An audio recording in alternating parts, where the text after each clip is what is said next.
Ang paghukom sa Diyos. Roma Kapitulo 2 versikulo 1 hanggang 16. Unya, makaingon ka nga angay silang silutan sa Diyos kay hilabihan ka dautan ang ilang ginabuhat.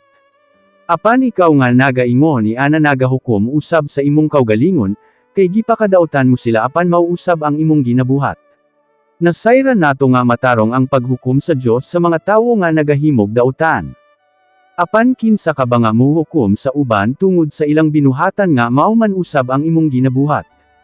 Tingali nagahuna-huna ka nga tungod kay ang Diyos maayo, mainantuson, ug mapailubon, makalikay ka sa iyang paghukom.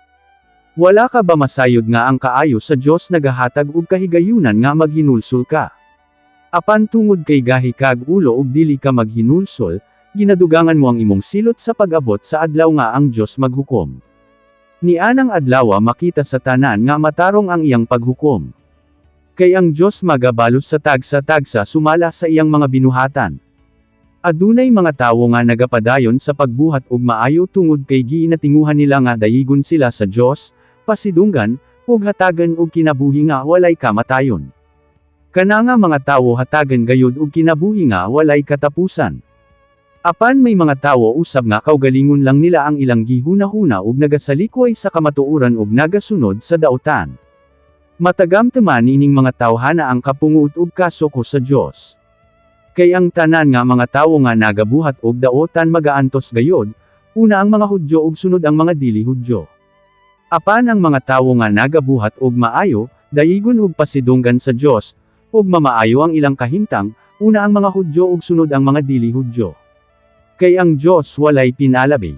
Ang mga tawo nga nagabuhat og sa lamalaglag, bisan wala sila masayod mahitungod sa kasuguan ni Moises. Ang mga tawo nga nakahibalo sa kasuguan ni Moises apan nagapadayon sa pagbuhat og sala, hukman usab sa Diyos, apan ang kasuguan gayud ang iyang basihan sa paghukom kanila. Kay ang gipakamatarong sa Diyos mao ang nagatuman sa kasuguan ug dili ang nagapaminaw lamang. Ang mga dili Hudyo wala masayod sa kasuguan ni Moises.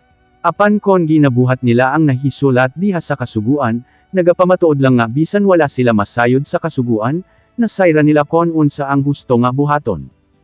Ang ilang ginabuhat nga maayo nagapakita nga ang ginatudlo sa kasuguan anaa sa ilang kasing-kasing. Kay ang ilang konsensya apil ang ilang mga panaghisgot ay nagapamatuod kon husto o dili ang ilang ginabuhat. Ug sumala sa maayong balita nga akong ginatudlo, kana ipahinumdum kanila ni Heso Kristo sa adlaw nga siya pahukmon sa Diyos sa tanan nga mga tawo. Hukman niya ang tanan nga mga tinago diha sa ilang kinabuhi.